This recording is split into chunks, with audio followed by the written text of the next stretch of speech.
سیدہ عائشہ صدیقہ کہتی ہیں زمانہ سو جاتا اور میرے رسول مصلی بچھا کے کھڑے ہو جاتے، او یار کھیتی باڑی کر کے نہیں، محنت مزدوری کر کے نہیں۔ جناب عائشہ کہتی ہیں میں یہ بھی دیکھتی کہ حضور ایک آیت شروع کرتے تو ساری رات اسی کو پڑھتے، اور میری نظر جاتی تو قدم مبارک پہ ورم آ جاتا۔ یار نماز پڑھ کے اتنی مشقت کر کے اتنی جد و جہد کر کے ورم آ گیا، یا رسول اللہ اتنی محنت کیوں کرتے ہو؟ فرمایا افلا اکون عبدا شکورا، کیا میں اپنے رب کا شکر گزار بندہ نہ بنوں؟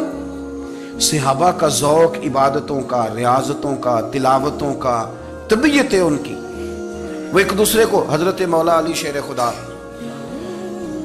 کرم اللہ تعالی وجہہ الکریم کے زمانے میں روم کے بادشاہ نے کہا یار یہ مسلمانوں کا پتہ تو کرو، یہ آخر کیوں اتنے زیادہ مجاہد ہیں؟ اس زمانے میں جاسوس بھیجنے کا مزاج تھا، اب تو جاسوس پکڑا جاتا ہے، اب تو جاسوس ہے، اور جاسوسی کا شوق ویسے آج بھی ہے۔ عرض کروں تھوڑی سی بات اس عنوان سے، پتہ کیا ہمارا مسئلہ ہے؟ ہم جہاں جاتے ہیں نا وہاں تھوڑی خوشبو سونگنے کی کوشش کرتے ہیں، وہ کیا ہے تو یہ کیا ہے تو ادھر کیا ہے تو تھوڑا سا ادھر کیا ہے۔ میرے رسول پاک پڑھیے درود شریف، سارے پڑھیے ذرا زور سے، صلی اللہ تعالی۔ نبی پاک علیہ السلام نے فرمایا جاسوسی نہ کرنا ورنہ تم بندوں کو خراب کر دو، اور فرمایا اس طرح نہ ہو کہ تم کسی کے اب کھول نہ نکلو تو تمہارے پہلے کھول جائیں۔ یہ جو ذوق ہے نا یہ ختم کریں، چھوڑیں، مطلب آپ کس چکر میں پڑے ہوئے ہیں؟ اتنی زیادہ توجہ کرنے کی کیا ضرورت ہے؟ نے کام سے کام رکھیں، اس میں بندہ تھوڑا سا نا آسان رہتا ہے۔ یہ جو بہت زیادہ ٹٹولنے والے لوگ ہوتے ہیں نا وہ بےچارے پھر عمر ٹٹولتے ہی گزار دیتے ہیں، اس لیے کہ مزاج ہی بہت پکا ہے، بوری کا منہ کھول کے اندر تک ہاتھ ڈالنا، تو پھر کئی دفعہ سامنے سے بچھو بھی لڑ جاتا ہے، خرابی ہوتی۔ تو جاسوسی کی جاتی تھی، اس نے بھی جاسوس بھیجے، کیونکہ قبیلوں کے لوگ تھے، کچھ مسلم کچھ کافر، پہچانے نہیں جاتے تھے لوگ، تو کچھ لوگ اس نے بھیجے، انہوں نے آ کے نا تحقیق کی، ریسرچ کری کہ آخر ماجرا کیا ہے۔ تو واپس جا کے انہوں نے رپورٹ دی نا روم کے بادشاہ کو، اس رپورٹ کا ایک جملہ بڑا شاندار ہے، وہ کہنے لگا بادشاہ ہمیں مسلمانوں کی کوئی سمجھ نہیں آئی، ہمیں کوئی سمجھ نہیں آئی۔ انہوں نے کہا بھئی کیوں نہیں سمجھ آئی؟ کہنے لگے یار عجیب بندے ہیں، جب رات مصلی پہ بیٹھتے ہیں تو یوں لگتا ہے ان کا دنیا سے رشتہ ہی کوئی نہیں، کوئی کسی کو نہیں جانتا، کوئی اپنے دکھ سنا کے رو رہا ہے، کوئی اپنی بات کر کے رو رہا ہے، لگتا ہے کہ ان کا کوئی رشتہ ہے ہی نہیں جب مصلی پہ بیٹھتے ہیں۔ اور فرمایا جب سویرے یہ جہاد کرنے نکلتے ہیں تو لگتا ہے ان سے زیادہ دلیر ہی کوئی نہیں، حالانکہ جو مصلوں پہ رونے دھونے کے لوگ ہوتے ہیں وہ کئی دفعہ جہاد میں کام نہیں کرتے، لیکن عجیب لوگ ہیں کہ رات کے راہب ہیں، دن کے مجاہد ہیں، کوئی سمجھ نہیں آتی۔ میرے عزیز ان لوگوں نے مصلی آباد کر کے رکھا، تلاوتیں ان کا ذوق رہی، منزل روز پڑھنا، اسباق پڑھنا، وظائف پڑھنا، یہ ان کا ذوق رہا۔ اعلیٰ حضرت بریلوی رحمت اللہ نے 1000 کتاب لکھی ہے، لیکن الوظیفۃ الکریمہ کے نام سے جو وہ صبح و شام وظائف پڑھتے تھے وہ الگ انہوں نے ان کو بیان کیا، پابندی کے ساتھ اپنی اللہ اللہ کرتے۔ شیخ شہاب الدین سہروردی رحمت اللہ علیہ اس پر ایک بندے نے اعتراض کیا، اس نے کہا جی آپ کس قسم کے صوفی ہیں، مرید بیٹھے ہیں اور آپ وہاں نفل پڑھ رہے ہیں؟ یہ بھی بڑا مسئلہ ہوتا ہے نا، جو بندہ ملنے آتا ہے وہ اپنے ٹائم کے حساب سے آتا ہے، اور پھر اس کا یہ بھی خیال ہوتا ہے کہ پیر صاحب جو ہیں وہ چونکہ درویش ہیں تو نہ انہیں روٹی کھانی چاہیے نہ سونا چاہیے، چونکہ وہ درویش ہیں، اور ہم چونکہ درویشوں کے ماننے والے ہیں لہذا ہمارا یہ طریقہ ہونا چاہیے کہ جیسے ہم کہیں درویش ویسے ہی کر جائے، حالانکہ جس کو ہم درویش کہیں گے آپ اس کی مانیں گے، آپ منوائیں گے نہیں، ہمارا مزاج ہوتا ہے۔ شیخ شہاب الدین پر لوگوں نے اعتراض کی، حضور لوگ ملنے آئے ہیں، زیارت کرنے آئے ہیں، یہ بندے دعا کرانے آئے ہیں، اللہ اللہ کرانے آئے اور آپ نفل پڑھ رہے ہیں، کیا جملہ ہے، کیا حسن ہے، کیا خوبصورتی ہے۔ فرمانے لگے رب رسول سے مانگنے کے لیے مصلی بچھایا ہے، اگر وہاں سے مانگوں گا نہیں تو تمہیں دوں گا کیا؟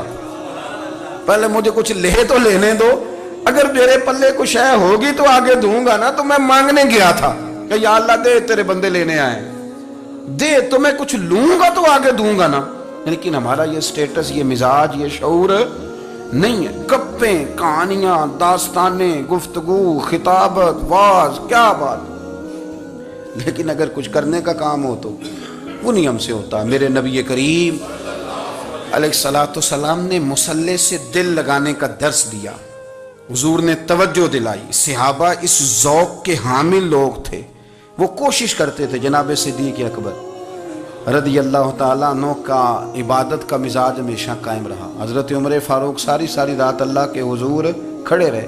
حضرت عثمان غنی رضی اللہ تعالیٰ عنہ عشاء کی نماز پڑھ کے 2 رکعتوں کی نیت باندھتے تھے. 15 سپارے پہلی رکعت میں پڑھ دیتے تھے اور 15 سپارے قرآن مجید کے دوسری رکعت میں پڑھ دیتے تھے. آپ نے نا حضرت عمر فاروق کے وصال کے بعد ان کی ایک بیوہ سے نکاح کیا. حضرت عثمان غنی نے نکاح کیا. وہ خاتون آپ کے نکاح میں آئیں تو عرض کرنے لگیں امیر المومنین میرے لیے اعزاز تو بہت ہے کہ میں امیر المومنین کی بیوہ تھی تو امیر المومنین کی منکوحہ ہو گئی ہوں، لیکن حضور نہ تو میں جوان ہوں کہ میرے اندر رغبت ہوتی اور نہ میں اب اس قابل ہوں کہ کوئی خدمت کر سکوں، میرے ساتھ نکاح کی وجہ کیا بنی؟ تو عثمان غنی رو پڑے. فرمانے لگے میں نے عمر فاروق کو مسجد میں اپنے رب سے ڈرتے ہوئے دیکھا ہے، میں نے اسے روتے ہوئے دیکھا ہے، عدل کرتے دیکھا ہے، انصاف کرتے دیکھا ہے، امت کی خیر خواہی کرتے دیکھا. تمہارے ساتھ نکاح اس لیے کیا ہے کہ تم مجھے یہ بتاؤ کہ عمر فاروق گھر کے اندر اپنے رب کو کیسے راضی کرتے تھے، گھر کے اندر کیسے راضی کرتے تھے، وہ طریقے بتلاؤ، تم بتاتی جانا اور میں بھی اسی طرح گھر میں عبادت کروں. میرے رسول کریم علیہ السلام نے ارشاد فرمایا، حضور فرمانے لگے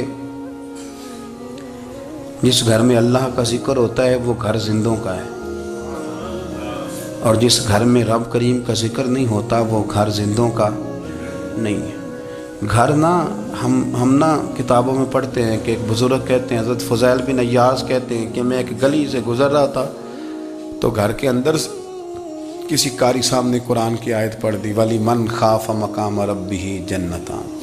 میں تے میرے کانوں سے ٹکرائی تو اللہ نے میری کایا ہی پلٹ دی، میں توبہ کر گیا. اب گھر کے اندر سے آواز آئے تو صحیح نہ تلاوت کی، پر اندر سے آواز آتی نہیں، یا ڈیک بجنے کی آواز آتی ہے، یا ٹی وی چلنے کی آواز آتی ہے، یا دھوم مچانے کی آواز آتی ہے. عبادت کا وہ جو خاص شوق تھا، وہ جو حسن تھا، وہ جو توانائی تھی، وہ جو بات تھی. ایک جگہ پہ ہم بیٹھے تھے تو وہاں ایک صاحب آئے اور انہوں نے آتے ہی کہا کہ مہربانی کریں ذرا مجھے مصلی دے دیں، میرے نہ کچھ نفل رہ گئے. تو میں نے وضو کر لیا تو کوئی مصلی مل جائے.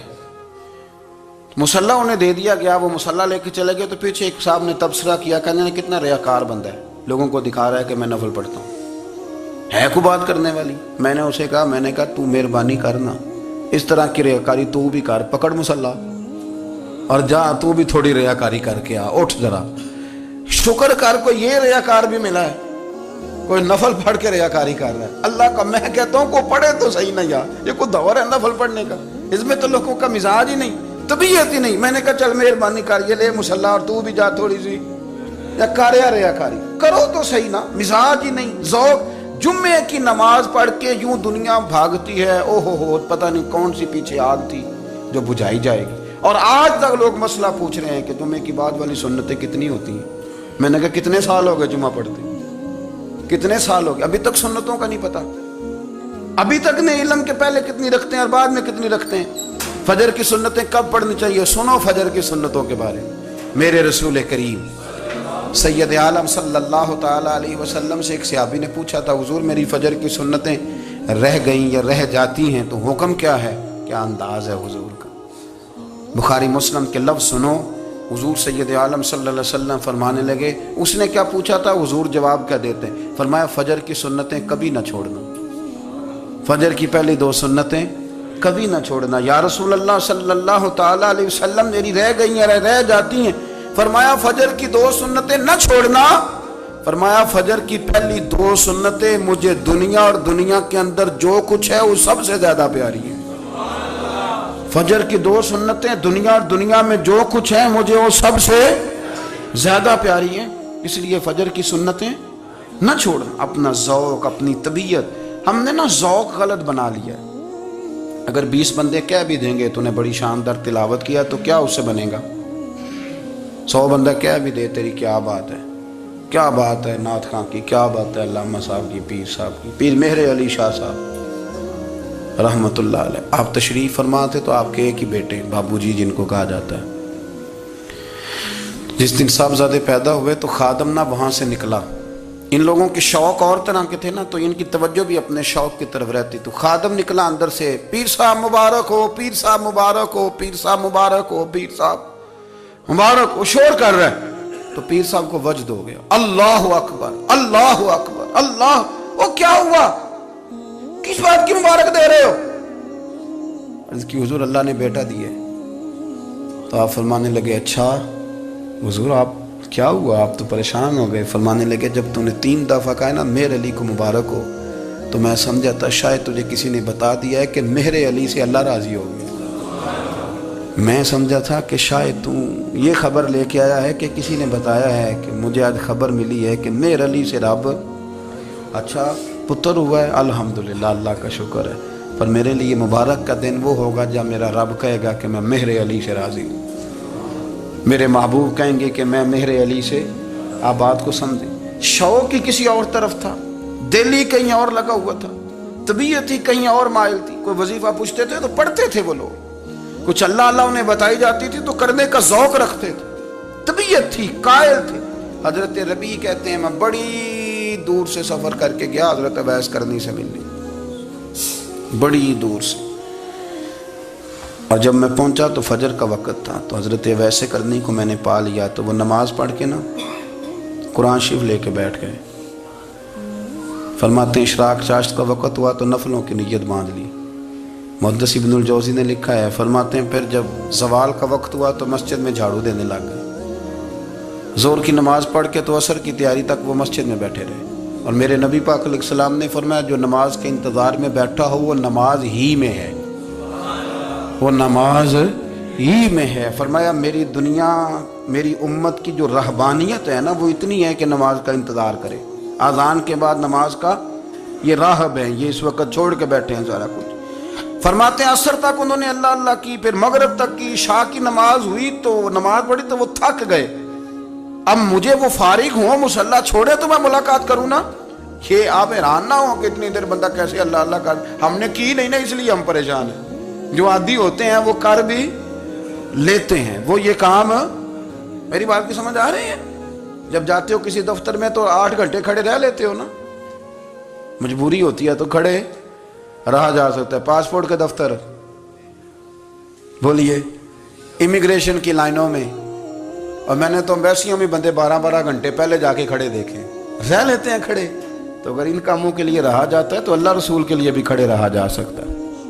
تو فرمانے لگے کہ جب عشاء کی نماز کے بعد آخر انسان تھے، تھک گئے، نیند کا غلبہ ہوا تو تھوڑی ایسے آنکھ بند ہوئی تو کھلی تو رونے لگے۔ حضرت ویسے کرنی رو کے کہنے لگے مالک مجھے غافل تو نہ کر، ابھی میں نے کیا بھی کچھ نہیں، دن ختم ہو گیا، کوئی نفل نہیں، کوئی اللہ اللہ نہیں، اللہ مجھے غافل نہ کر، میری مدد فرما۔ فرماتے ہیں جب وہ روئے تو میرے ساتھ جو شخص تھا میں نے کہا اٹھو چلیں، کہنے لگا حضور ملنا نہیں، فرمایا جو میں لینے آیا تھا وہ مجھے مل گیا ہے، جو میں ان سے سیکھنے آیا تھا وہ مجھے نصیب ہو گیا، اب اور میں نے کیا لینا، ختم ہو گئی بات، اٹھو چلیں۔ اللہ کے بندوں نے حضرت ربیعہ بن کعب اسلمی رضی اللہ تعالیٰ عنہ فرماتے ہیں، کہتے ہیں جب بنو قریظہ اور بنو نذیر یہودیوں کے ساتھ حضور علیہ السلام نے جنگ کا اعلان فرمایا تو وہ دشمن ہو گئے، ہمیں خطرہ تھا کہ وہ رات کو کہیں محبوب کو تکلیف نہ دیں، تو کچھ لوگ نا تلواریں لے کے نبی پاک کے دروازے پہ پہرے داری کرتے تھے۔ گن مین رکھنا حرام نہیں، اگر کسی کو واقعی خطرہ ہو تو اس کے لیے سنت بھی ہے۔ حضرت علی المرتضیٰ تلوار لے کے حضور کے گھر کا پہرا دیتے تھے۔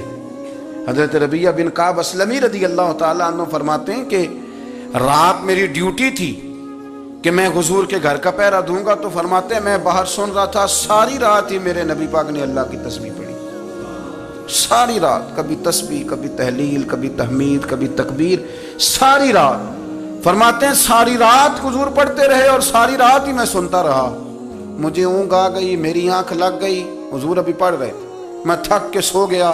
اور فرماتے ہیں جب میری آنکھ دوبارہ سے کھلی تو میرے کانوں میں پھر کوئی چیز گونجی تو میں نے کان لگایا تو میرے حبیب ابھی بھی اللہ کو یاد کر رہے، ساری رات حضور رب کی عبادت کرتے، اسی لیے تو کہا یا ایھا المزمل قم اللیل الا قلیلا، حبیب ساری رات تو نہ جاگا کر، تھوڑا آرام بھی کر لیا کر۔ میرے بھائی اپنا مصلی، اپنی عبادات، اپنے وظائف، اللہ اللہ جو آپ نے کسی سے سیکھی ہے اس کو کبھی کمزور نہ ہونے دیں۔